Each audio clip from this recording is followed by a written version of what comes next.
off, what inspired you to pursue a career in recruiting? Oh my gosh, that's a great question. First of all, congratulations to all those crazy business owner women out there and all the things that we have to deal with from the moment we were this high all the way to today. It's been a journey, I'm sure, for them as well. So how did I get involved in recruiting and what led me to that overall? I was in a large family with five children, and I was the middle child, the middle and the only girl for a long time. My sister was 9 years younger. So I found out that work was a really wonderful way to get to know people. And I loved the fact of talking to others, learning about what they did. Even as a third grader, I would, talk to my friend in class and wonder where they came from and how they got here. And it was just fascinating to me to see the history of where people came from and what they ended up doing. Even in third grade, I was fascinated by that. And then it became more of a social thing in third grade because all the little girls wanted the little boys to, hit them and tag them and play with them on the playground. And I was very good at getting people to become engaged and excited about kind of hanging out and being fun and friends. And so I would even write little notes to the boys for them and get them to be connected. So early on in recruiting, I thought, my goodness, I guess I was doing this since I was that little in third grade. So I've been a connector and a social person my entire life, and recruiting was just a natural for me. I had three brothers also who made me toughen up, so in recruiting, you do have to be tough. You have to be resilient. You have to make sure people know you're doing things for the right reason. And I just really feel like we have self-limiting thoughts. And if we can just get that out of our brains and our system, and we can just think all positive things, as we were talking about earlier, I was born with a positive mind. I really can't take credit for that. And every time I look into a situation, whether it be recruiting or otherwise, I always see the positive in it.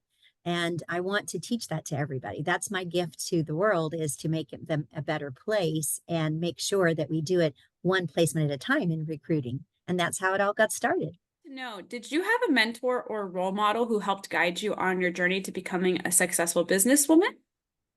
Oh my gosh, what a great question that is. Without a mentor, you really are doing it on your own, and I do not recommend that.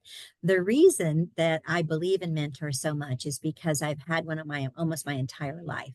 Your mentors when you first start out are your mom and your dad, right? I talked about being in third grade. Well, I had a lot of mom and dad, experiences in third grade. And I really admired my parents, which was good because sometimes we don't have that luxury. And I was able to sort of see how they became who they became and if I wanted to take that path. So I think mentors are extremely important from day one, from when you pop out of the womb into the real world. The best mentor I ever had, her name is Sharon Jordan. She is amazing. She came to mentor me after I was in the business for about 20 years. And I thought I knew everything, or at least almost everything. And boy, was I wrong. And she had such a beautiful way about telling us, all of us and her team, how we could do better and how we really wanted to help others get to be the best that they could possibly be.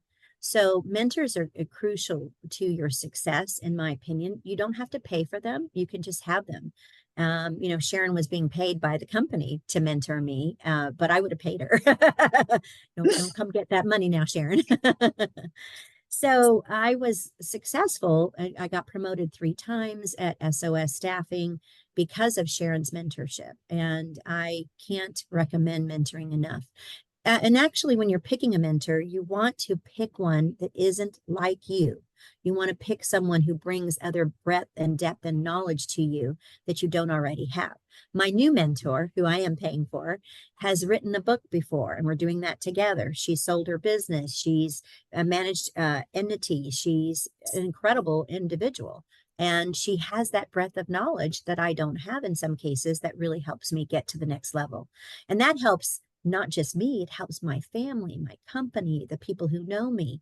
So I highly recommend mentors, but I really recommend you picking one and being serious about it. And the other thing I'll say before we get off mentors, do what they say. Do not listen to them.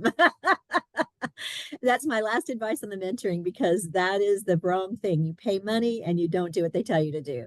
There's no reason for that. So if you're not into mentoring, don't waste your money. But you should be, is what I want to say. No. Can you share a moment that in your career that motivated you in creating your own recruiting company slash business? Gosh, I had 25 years experience, I think, at that point. So it was a lot of experience. And I'd had a great run. Oh my gosh, I can just tell you that I learned so much. I moved to Southern California from Georgia, where I worked for the telephone company selling yellow pages. That was my before experience, before staffing. And now I have 42 years experience in search and staffing. So when I was opening my own, I was very concerned, about how was I going to be effective and better than the rest. And so that year, all those years of experience taught me the basics of running a business. For me to want to go out on my own, it had to be something that I knew they couldn't do from corporate America. And in essence, that's exactly what it was. It was the fact that the company that I was part of, this very big conglomerate, it lost its focus on where the value was to the actual client and the candidate. Instead, it was just about the bottom line, which does happen with a lot of the corporate jobs in search and staffing. And I decided I couldn't be part of that anymore because I was running a $120 million region and my word was everything and is everything to me. So if I couldn't stand up and back up my word, it wasn't going to work for me anymore. It just wasn't possible.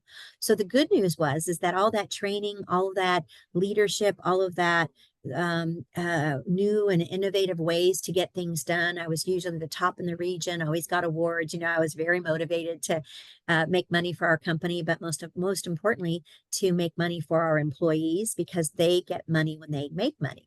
So it was a win-win for everybody. So when that happened and I realized we couldn't stay in corporate and still get that same personal touch, I said, okay, well, that's time for me to go out on my own. And certainly that's what happened. I knew that I could do it. And the story of how I opened my own firm was about my husband. So my husband, who is my partner in life and the most amazing guy you'll ever meet, he said to me after I expressed some frustration about my current role, he said, well, let me ask you something. Do you know anything about search and staffing? And I said, yeah, somewhat, 25 or so years. I think I got that. And he said, okay, so why wouldn't you open your own business? And I said, I don't know. And he said, you don't? And I said, probably money. And he said, we've got the money. Is there anything else? I said, absolutely not. And he said, well, then we're opening our own business. And that's how it happened.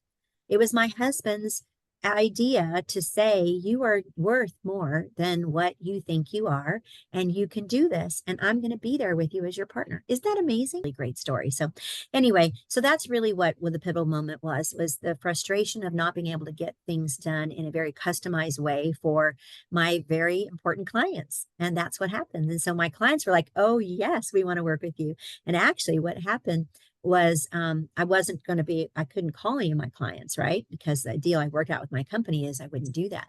Well, but if someone called me, it was okay. And they started calling me and I got text messages and I was like, oh my gosh, you guys are still there for me. It was so overwhelming in such a positive way. So it was the best thing I ever did besides marrying my husband. We'd love to know what unique qualities do you believe women bring to the world of business? Wow, that's a big question and it could go on for years to answer it. I'll do my best though. And that is really women have a uniqueness in the workforce in their ability to anticipate and sense things. They're much more sensing, it seems like. That's a generic, way to quote about women and men though. So I would say there are some men that have the same qualities that women do have as well. It's just that you have to find them and they're not as obvious. So with women, they're very focused on and very driven, it seems like, in their success because they have to juggle, right? The raising of children, having a family, and then mom and dad, and then best friends, and, all that. And then the children, right? So you've got the children and you got this big moving part of this world that's coming at them and they have to respond any way they can, but they're women, so they respond with they land on their feet, they've got the right answers, they've already networked with 10 other women about how to do whatever it is they wanted to do. So that multitasking, that focus, and that drive that is a juggler, right? We juggle so many things is very helpful for recruiting. When you think about Kobe Bryant, who focused on the 10,000, hours of focusing on things, 10,000, 10,000, 10,000. Why did he say that you had to do that? Because when you really, really work and you focus on something, you do it over and over and over again, you're going to become the best you can possibly be at whatever that is. For him, it was making the shots, right? The free throws. He was like, I got to do that. I got to do that better than I've ever done it before. And so since he was like 6 or 7, I think the pictures are, right? Him doing his free throws. So if you're going to get into any industry, whether it be recruiting or otherwise, and you're a female, my recommendation to you is focus, get that drive, lay a plan out. I'm one of those people, if I don't have a plan, it doesn't work for me. I need a plan. And do I need to do the plan exactly? No, I do not. But I need a plan. I need to know where we're headed and I need to know how I'm going to get there. That's how I'm in business too, right? So if it's personal or business, it's the same. So do what you need to do and make sure that your word is you. So if you say something, you need to do that. If you do not, then don't get out of bed the next day because you've got some making up to do. So that's why recruiting is so good for women is the multitasking, the focus, and the drive. And then, of course, the ability to make that even better and better every single year, building on those 10,000 hours. Yeah, what advice would you give women who aspire to start their own business in today's market?